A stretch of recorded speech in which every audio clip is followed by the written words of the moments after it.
নমস্কার বন্ধুরা, আমার চ্যানেলে আপনাদের স্বাগত জানাই। তো আজকে রোববার, তো আজকে হঠাৎই একটু বৃষ্টি শুরু হয়েছে। এতদিন খুব গরম ছিল, তার জন্য আমাদের অবস্থাটাও খুব খারাপ ছিল। তো আজকে যেহেতু একটু ছুটি পেয়েছি, তো তাই জন্য আজকে ভাবলাম যে একটা রান্নার রেসিপি আপনাদের সঙ্গে শেয়ার করা যাক। না, আমি রান্না করি না, আমি রান্না করতে পারি না। আমার মিসেস তন্দ্রাই এই রান্নাটা তৈরি করেছে। হ্যাঁ, ঠিকই বলেছেন। আজকের রান্নাটি হলো মাটন রেজালা। তো আমার সহধর্মিণী তন্দ্রা এই মাটন রেজালাটি তৈরি করেছে। তো আপনাদের সঙ্গে পরিচয় করিয়ে দিই তন্দ্রার সাথে। তো আজকে কেমন ভাবে মটন রেজালা তৈরি হলো সেটাই আপনাদের সঙ্গে শেয়ার করব, দেখতে থাকুন। হ্যালো বন্ধুরা, আশা করছি সবাই ভালো আছো। তো আজকে বৃষ্টি হচ্ছে সকাল থেকে মোটামুটি। তা বৃষ্টির দিনে আমি একটা সহজ রেসিপি বানাতে চলেছি। তা রেসিপিটার নাম হলো মটন রেজালা, একদম ইজি ভাবে। এবার আমি মটনটাকে ধুয়ে নিচ্ছি। মটনটাকে আমি এখন খুব ভালো করে ধুয়ে নেব।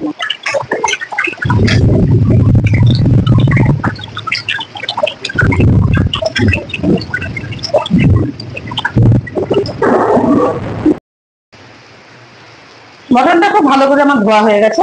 এবার মটনটাকে আমি জল ঝরাতে দিয়ে দিচ্ছি।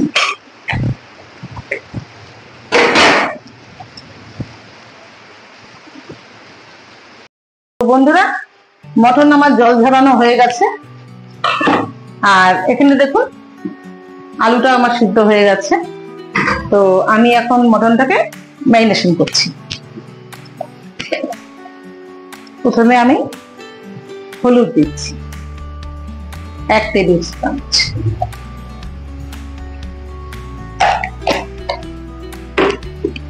লবণ দিচ্ছি 1 টেবিল চামচ, কাশ্মীরি লাল লঙ্কার গুঁড়ো 2 টেবিল চামচ,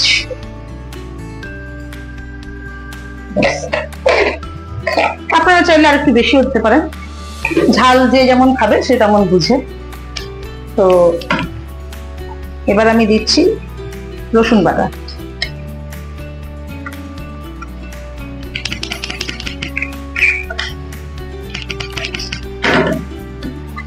এবার আমি দিচ্ছি আদা বাটা 1 টেবিল চামচ,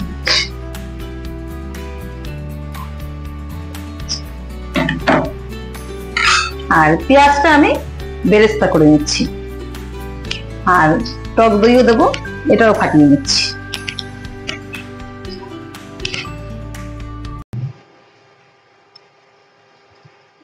তো বন্ধুরা, এবার আমি টক দইটাকে খুব ভালো করে ফাটিয়ে নিচ্ছি। একটু লবণ দিচ্ছি যাতে টক দইটা ভালো করে একদম মিক্সড হয়ে যায়। তো এবার আমি টক দইটাকে ফাটাচ্ছি।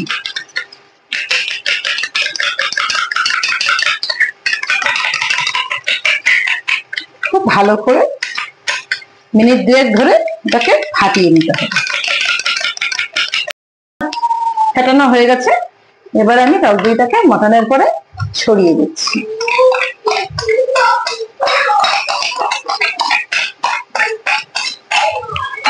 এখানে আমি কড়াইটা গরম করতে দিয়েছি, কারণ হচ্ছে এই পেঁয়াজটাকে আমি বেরেস্তা করে নেব।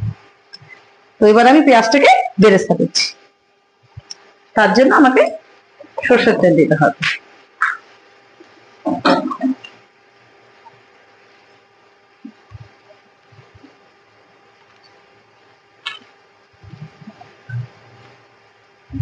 এখানে আমি 3 কলা তেল দিলাম পেঁয়াজটাকে বেরেস্তা করার জন্য। ঠিক আছে, এবার আমি পেঁয়াজটাকে বেরেস্তা বানানোর জন্য দিয়ে দিচ্ছি। পেঁয়াজটাকে আমি ভালো করে বেরেস্তা করে নেব।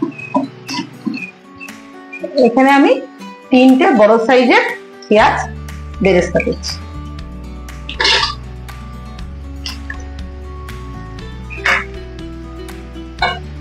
পেঁয়াজের বেরেস্তা একটু লবণ দিচ্ছি। একটু লবণ দিলে কি হবে, পেঁয়াজের মধ্যে লবণগুলো ঢুকে যাবে এবং টেস্ট হবে।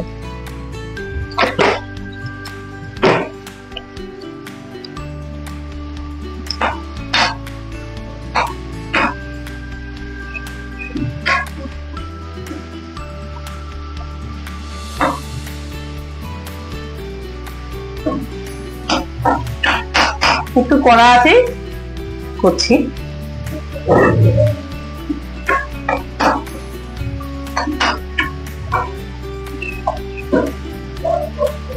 আপনারা চাইলে আঁচটাকে একটু মিডিয়াম আঁচেও দিয়েও করতে পারেন, তো আমি একটু হাই ফ্লেমে করছি তাড়াতাড়ি হওয়ার জন্য। আপনারা চাইলে এটাকে লো ফ্লেমেও করতে পারেন, তবে একটু দেরি হবে এইটা।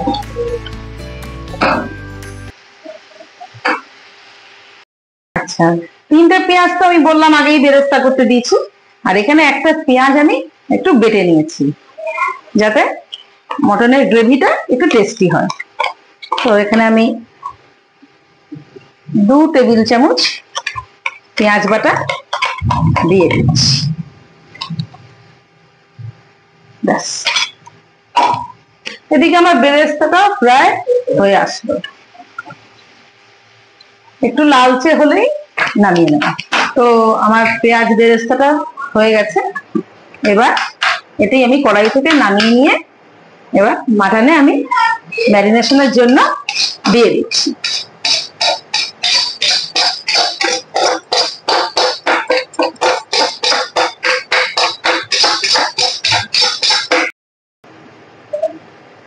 আগে তো বলেছিলাম বন্ধুরা যে আমি 3 পলা তেল দিয়েছিলাম, তো এখানে আমি আরেকটু কাঁচা সর্ষের তেল এর উপর দিয়ে ছড়িয়ে দেব, এই 60 গ্রাম মতো।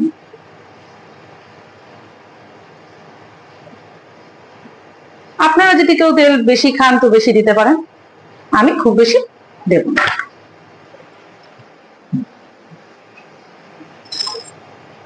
এবার আমি মাটনটিকে ভালো করে মাখিয়ে নিচ্ছি।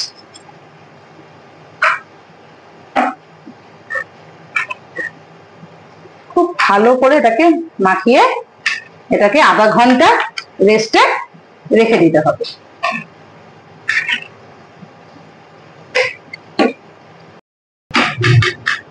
দেখুন আমার মটনটা ম্যারিনেশন হয়ে গেছে খুব ভালো করে। এবার এদিকে আমি আধা ঘন্টা রেস্টে দিয়ে দেবো। তো বন্ধুরা, আমার আধা ঘন্টা ম্যারিনেশন কমপ্লিট হয়ে গেছে। এবার আমি মটনটাকে ভালো করে কষিয়ে নেব। মটনটা আমি খুব ভালো করে কষিয়ে নেব।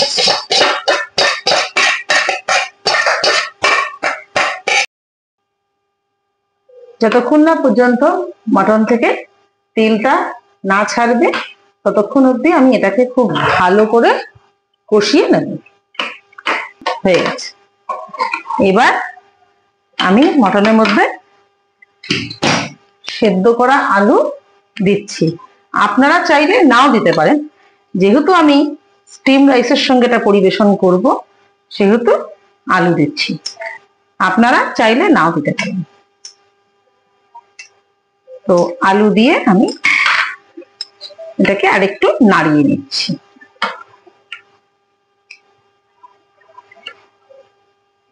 যাতে আলুগুলোর গায়ে মশলা খুব ভালো করে লেগে যায়।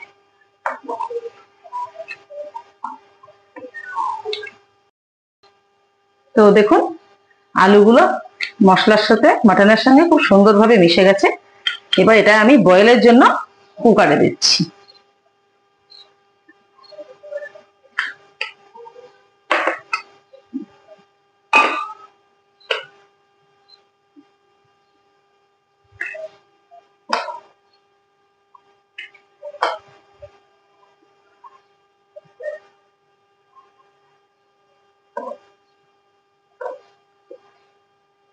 এবার আমি মটনটা বয়েল হওয়ার জন্য 1 মগ জল দিচ্ছি।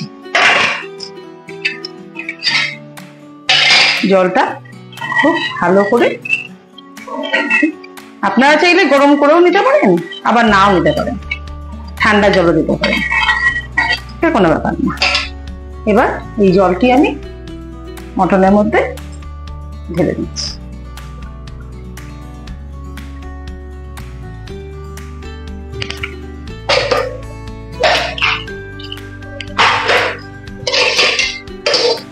এবার জল দিয়ে মটনটাকে খুব ভালো করে নাড়িয়ে নিতে হবে।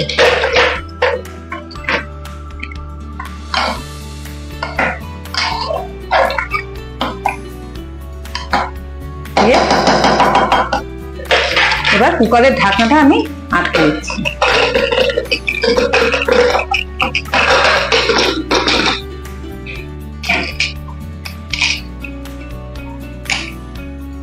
এবার এটিকে আমি বয়েলের জন্য ওভেনে বসিয়ে দিলাম।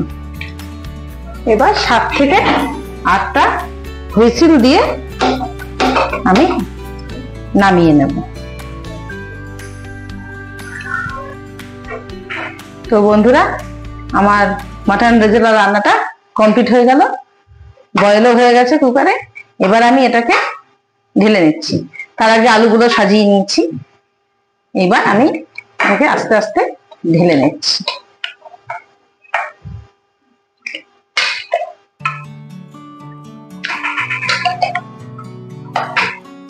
আমি স্টিম রাইসের সাথে খাবো বলে একটু স্যুপ মতন রেখেছি। আপনারা চাইলে স্যুপটাকে কমিয়েও রাখতে পারেন।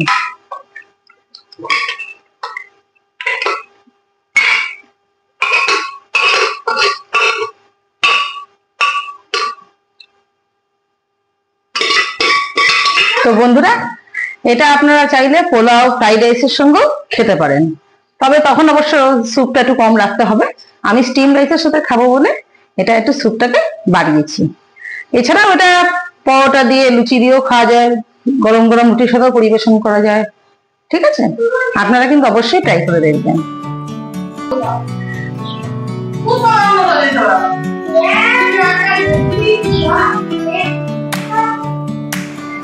আর আমাদের চ্যানেলটি সাবস্ক্রাইব করার জন্য অবশ্যই বেল আইকনটা প্রেস করবেন এবং অবশ্যই বেশি বেশি করে লাইক, কমেন্ট এবং শেয়ার করবেন। কিন্তু অবশ্যই এটা কিন্তু করতেই হবে।